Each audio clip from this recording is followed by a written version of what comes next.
visiem! Šis ir pēdējais noslēdzošais pasākums, dizains un grafika, 6. šajā Vārds Latvijas dizaineriem sezonā.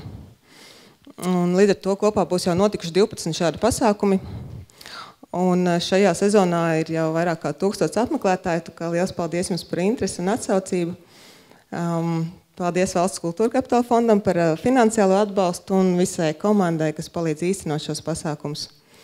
Un plānojot nākamo sezonu, mēs domājam dažādo tās formas, piedāvājot līdzīgu saturu, bet varbūt atstājot vairāk vietas diskusijai, sarunai un radošai darbībai. Un par to es vairāk nestāstīšu, bet aicinu sekot līdz informācijai un nākt gan vasarā uz izstādēm, gan rudenī atkal uz dizaina lekcijām un pasākumiem. Un tātad šajā vakarā pie mums uzstāsies dizaineri Miķels Baštiks un Aigars Mamis no Sketics, dizaineri Liena Drāzniece, dizainers Jānis Birznieks un dizainers Kirills Kirāsirovs.